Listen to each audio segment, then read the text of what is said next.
الحمد لله وكفى وسلام على عباده الذين اصطفى اما بعد۔ معزز حاضرین، اللہ نے انسانوں کو دو عظیم الشان نعمتیں دی ہیں، یا یوں کہہ لیجئے کہ امانتیں دی ہیں۔ ایک جان کی صورت میں اور دوسرے مال کی صورت میں، اور ہر نعمت کے شکرانے کے طور پر کچھ کام بھی دیے، اور ہر امانت کے استعمال کے طور پر کچھ ہدایتیں بھی دی ہیں۔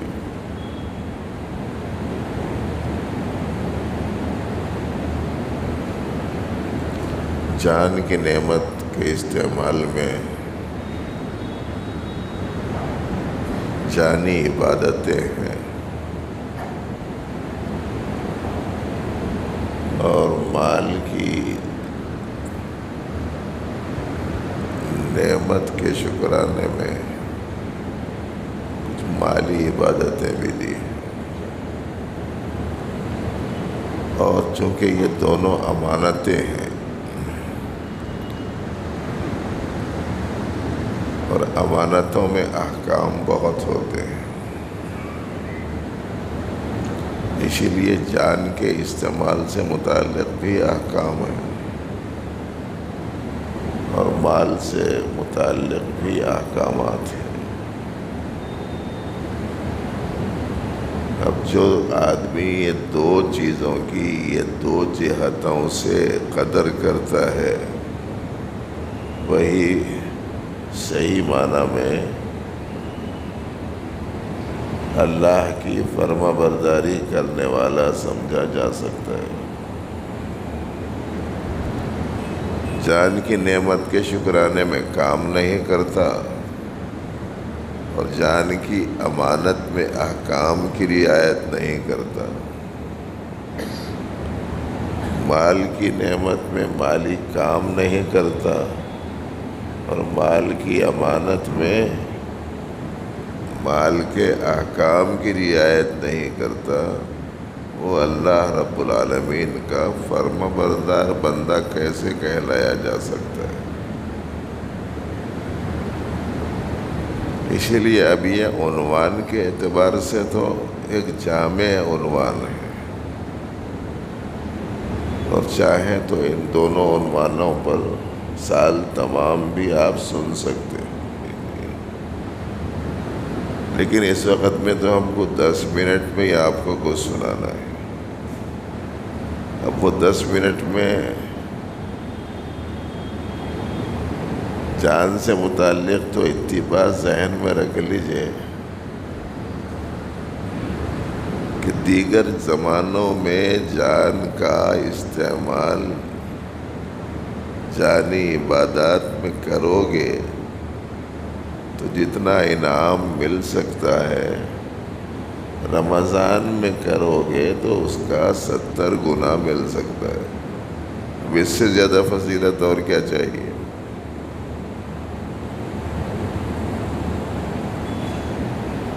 اگر یہاں کی مسجد کے کوئی مصلی صاحب یہ اعلان کریں،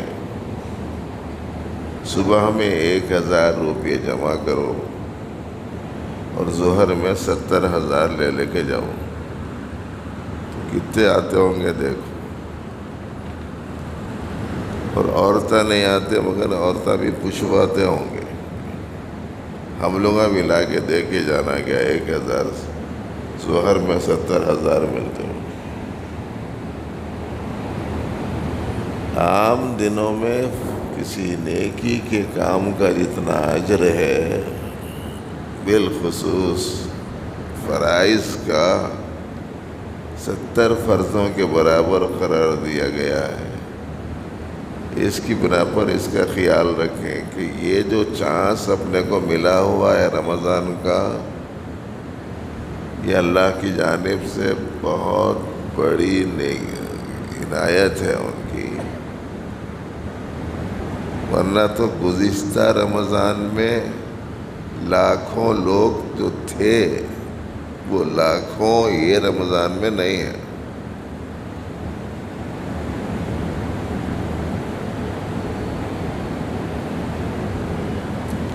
اور آئندہ معلوم نہیں آئندہ رمضان میں کون کون رہیں گے کون کون نہیں. تو اس لیے اگر یہ موقع اللہ پاک نے ہم کو دیا ہے اپنے کرم سے تو پھر چاند سے متعلق جو عبادتیں ہیں وہ کریں. اور خاص طور سے رمضان میں تو چاند کی عبادتوں میں جان لگا دیں.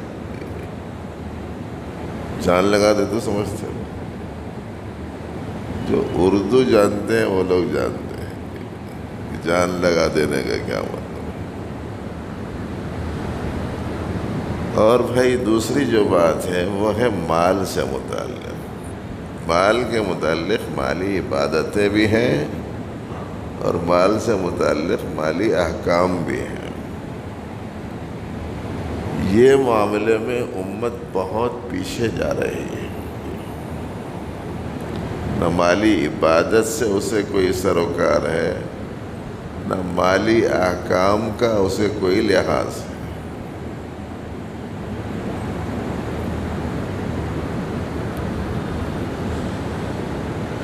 مالی عبادتوں میں زکوٰۃ ہے, مالی عبادتوں میں فطرہ ہے, مالی عبادتوں میں حج ہے, مالی عبادتوں میں صدقات ہیں, اور مالی عبادتوں میں یتامہ اور مساکین کی ضرورتوں کا لحاظ ہے, اور مالی عبادتوں میں غریب بیماروں کا علاج ہے, اور مالی عبادتوں میں عزیز و اقارب کا تعاون ہے, ان کی مدد و نصرت ہے, ان کی حوصلہ افزائی ہے. مالی عبادتوں میں کسی صاحب ایمان کے دل کو خوش کرنا یہ بھی مالی عبادتوں میں داخل ہے. اور جہاں تک اس کے احکام کا تعلق ہے احکام بہت سے ہیں.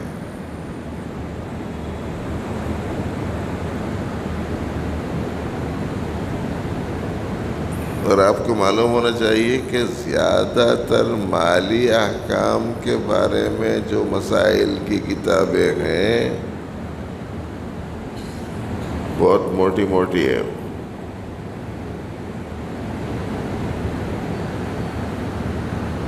مشہور زمانہ کتابیں جتنے فتاوی ہیں بالخصوص مالیات کے, صدقات کے, زکوٰۃ کے, خریدنے کے, بیچنے کے, تجارت کے, کاروبار کے,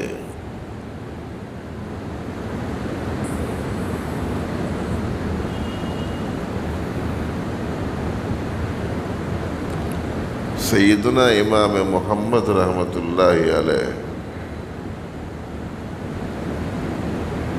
سیدنا امام محمد, سیدنا امام اعظم ابو حنیفہ کے شاگرد خاص,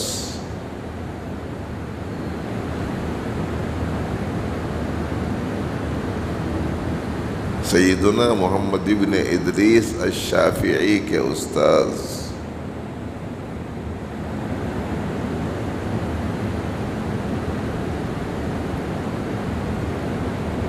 سیدنا امام محمد وہ عظیم الشان شخصیت تھے کہ پوری رات مسائل کی تحقیق میں جاگتے رہتے تھے. کسی کہنے والے نے کہا حضرت آپ رات کو سوتے کیوں نہیں؟ تو انہوں نے کہا کہ لوگ اس لیے سو جاتے ہیں کہ محمد جاگ رہا ہے, اگر میں بھی سو جاؤں گا تو کیسے ہوگا. جب کسی مسئلے کی گتھی سلجھ جاتی تھی تو وہ ان کی زندگی کے سب سے زیادہ پرمسرت لمحات میں سے ہوتا تھا. یعنی غیر معمولی خوشی سے جو آدمی رقص کرنے لگتا ہے وہ کیفیت ہوتی تھی. اور سیدنا امام محمد کی کتاب مسائل کی معاملات کی، لین دین کی، خرید و فروخت کی، یہ سنانے کے واسطے ان کا تعارف کرایا۔ ان کی وہ کتاب جب کسی انگریز نے دیکھی، اتنی تفصیلی اور اتنی مفصل کتاب، تو اس نے تبصرہ کرتے ہوئے کہا محمد صغیر کا یہ عالم ہے، محمد کبیر کا عالم کیا ہوگا۔ اتنی ضخیم کتاب انہوں نے لکھی۔ ان سے کسی نے کہا حضرت آپ نے بہت سی کتابیں لکھی، لیکن زہد پر آپ نے کوئی کتاب نہیں لکھی۔ زہد پر، اسلام کی صفات میں سے ایک بڑی صفت زہد ہے۔ زہد، ورع، تقوی، تواضع، صبر، شکر، قناعت، اخلاص،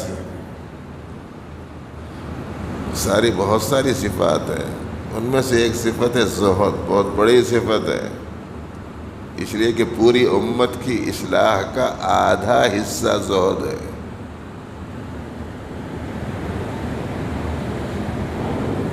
اس امت کی اصلاح دو ہی چیزوں پر موقوف ہے، جیسے کہ بعض بزرگوں نے فرمایا۔ سیدنا امام مالک رحمۃ اللہ علیہ نے فرمایا تھا لن یصلح آخر هذه الامہ الا ما صلح به اولها، او کما قال کہ اس امت کے آخری حصے کی اصلاح بھی اسی سے ہوگی جس سے اس امت کے پہلے حصے کی اصلاح ہوئی تھی۔ اور فرمایا کہ اس امت کے پہلے حصے کی اصلاح ہوئی تھی دو صفات سے، ایک یقین اور دوسرے زہد، اور آخر کے امت کی اصلاح بھی اسی دو صفات سے ہوگی، ایک یقین اور دوسرے زہد۔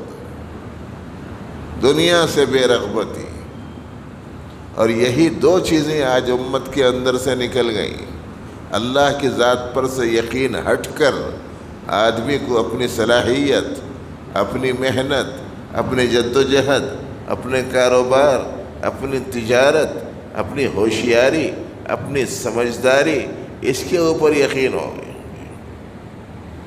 اللہ کی ذات پر سے یقین ہٹ گیا اس کا۔ اور اگر بیچارے کے قسمت میں یقین آیا بھی تو کس پر آیا؟ دیوالیہ ہونے والے بینکوں پر، دھوکہ دے دے کر باہر کروڑہ روپئے لے جانے والوں کے اوپر، مخلوقات کے اوپر اعتماد آ گیا۔ اس پر اعتماد کیا، زمین حوالے کر دی، اس پر اعتماد کیا، لاکھوں کا قرضہ دے دیا، اس پر بھروسہ کر لیا، تجارت میں اس کے ساتھ شرکت کر لی۔ یقین آیا بھی تو ایسوں پر آیا جو ناقابل یقین تھے۔ پتہ نہیں میری بات سمجھ میں آ رہی کہ نہیں آ رہی؟ نہیں سمجھ میں آنے والی تو کوئی بات ہے نہیں، مگر اندر اترنے والی نہیں اترنے والی کا مسئلہ ہے۔ اس بات سے کہ اندر اترنے کا مسئلہ جو ہے وہ ٹیڑھا ہے۔ کبھی کبھی دیکھتے ہوں گے آپ لوگ، پانی اندر جانے والی چیز رہتی، مگر حلق میں کوئی ایسی بات پیدا ہو جاتی کہ انہیں نگلنا چاہے تو جاتا نہیں اندر۔ ایسے ہی یہ سنائی جانے والی بات جو ہے نہیں سمجھ میں آنے والی تو ہے نہیں، مگر اندر کوئی حدود تو نہیں اٹکا ہوا ہے، وہ دیکھنا ہے کہ اتر رہا کیوں نہیں آخری ہے۔ اللہ کی ذات پر سے یقین ہٹا، مخلوقات کے اوپر یقین جم گیا اور ٹک گیا۔ ایک بیماری تو یہ آئی، اور دوسری جو بدترین بیماری ہے وہ یہ کہ دنیا کی محبت میں ایسا گرفتار ہوا اور چیزوں کی لالچ میں اس درجے پھنسا اور آخرت سے اس درجے غافل ہوا کہ زہد والی جو صفت تھی وہ اس کے اندر سے نکل گئی، اور جب یہ دو چیزیں نکل گئیں تو ساری فساد اور سارے بگاڑ کا سامان اس کے پاس جمع ہو گیا سب۔ اس لیے بھائیو، ایزی مت لو. یہ جو سنتے نا جمعہ کو جانا ہے بھائی، جمعہ پڑھنا ہے، آنا ہے. اب جانے کے بعد میں انہوں کچھ بول رہے ہیں تو کان میں آواز پڑیں گے تو سن لینا چاہے بول کے مت سنو. ذرا کچھ اندر اتارنے کی نیت سے سنو.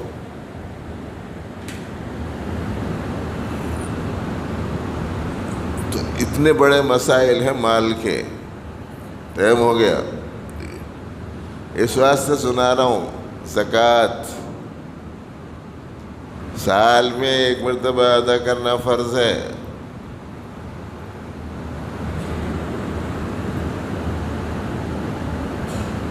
صاحب نصاب پر، جن کے پاس سونا چاندی ہے، جن کے پاس تجارت کا سامان ہے، جن کے پاس تجارت کے پلاٹس ہیں، جن کے پاس بینکوں میں پیسہ ہے، اس سب کے اوپر زکوٰۃ. کتنا ہے بولے تو بہت تھوڑا ہے. 40واں حصہ. 40واں حصہ بولے تو آج کل نہیں سمجھ رہے. اس واسطے بولنا پڑا 2.5%. بس اتنی زکوٰۃ دینا ہے. عجیب بات ہے کہ اللہ نے دیا 100 جی، اور اللہ نے فرمایا، یعنی شریعت مطہرہ کی روشنی میں حضور نے جو فرمایا وہ اللہ کا فرمایا ہوا ہے. آپ نے فرمایا کہ 2.5% ہے. اب اللہ نے دیا 100 روپے. اللہ نے کہا 97 روپیے 50 پیسے تم رکھ لو.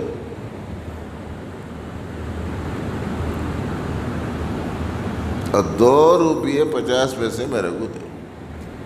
بتاؤ حساب کچھ مہنگا ہے؟ امتحان کوئی زیادہ سخت ہے؟ اور جو اتنے معمولی امتحان میں بھی پاس نہ ہو جی، اس کو تو کسی بھی امتحان میں پاس نہیں بول سکتے. انہیں زندگی بھر بولتا پھرے میں یہ پاس، وہ پاس، وہ پاس، وہ پاس. جی کہیں فری کا پاس لے لیا جیسا دکھ رہا ہوں. ارے 2.5%. 1000 روپے اگر آپ کے پاس ہے تو اس کا 2.5%. 1,00,000 روپے اگر آپ کے پاس ہیں تو 2.5%. بھائی 1,00,000 روپے ہیں تو آپ 2,500 روپے دے دیجیے. 97,500 روپے آپ کے پاس ہیں تو اس میں 2,500 دینے کا کیا مسئلہ ہے؟ مگر جان جاتی ہے. کیوں؟ اس لیے کہ اس کے لیے جان چھڑکی ہے. اس مال کے لیے چونکہ جان چھڑکی ہے، اس مال کو حاصل کرنے کے لیے چونکہ جان لگا دی ہے، تب اس جان کو اس کو خرچ کرنا ہے تو جان جاتی ہے. خرچ بہرحال بھائیو ایک تو یہ ہے. دوسرے صدقے فطرے کر کے ہر فرد کی جانب سے ادا کرنا چاہیے، اور اس کے علاوہ بھی خرچہ کرتے رہنا. نبی رحمت صلی اللہ علیہ وسلم ہوا کی طرح سخی ہوتے تھے رمضان میں. اور یہ تو معلوم ہی ہے آپ کو کہ آپ کی سیرت طیبہ کے زرین جزیات میں سے ایک جزیہ یہ ہے کہ کوئی بھی ضرورت مند آپ کے پاس میں آتا تھا تو آپ کے پاس نہیں کا جواب نہیں ہوتا تھا. کچھ نہیں ہوتا، 2 چادریں ہوتی اور کوئی آ کے پوچھ لیتا تو 1 چادر آپ دے دیا کرتے تھے. سیرت کے زرین جزیات میں سے ہے. اور اللہ جزائے خیر دے اما عائشہ رضی اللہ عنہا کو 70,000 درہم آئے، صبح سے لے کر شام تک تقسیم کر دیے. گھر کی خادمہ نے یوں سمجھا تھا آج اماں جان کے پاس پیسے بہت آئے ہیں، آج گوشت منگاؤں گی اور اماں جان کے لیے پکا کے کھلاؤں گی. اس مقصد سے اس نے جا کے شام میں پوچھا 1 روپیہ مجھے بھی دے دیجئے. گوشت لا کے آپ کے واسطے بنانا چاہتی ہوں۔ فرمایا کہ جب میں بانٹ رہی تھی تو اس وقت میں کئی گنے پوچھ لی، اب کہاں ہے میرے پاس؟ اس کا مطلب یہ ہے کہ خرچ کرنے کے وقت میں اپنی ضرورت کیا ہے یہ تصور نہیں تھا، اس واسطے کہ ایک خرچ کرنا وہ ہے جس سے آخرت کا ذخیرہ ہوتا ہو، اور ایک خرچ کرنا وہ ہے جو ختم ہو جاتا ہو اور حساب دینا پڑتا ہو۔ اتنا بڑا فرق ہے۔ اس لیے بھائیو اس کا خیال رکھیے۔ اور ویسے بھی دوسرا عشرہ چونکہ شروع ہو گیا، تیسرا عشرہ آنے والا ہے، تو اعتکاف کا بھی اہتمام کرنے کی کوششیں کرنی چاہیے۔ بہت بڑی عبادت ہے۔ اللہ رب العالمین مجھے آپ کو علم صحیح اور عمل صالح کی توفیق دے۔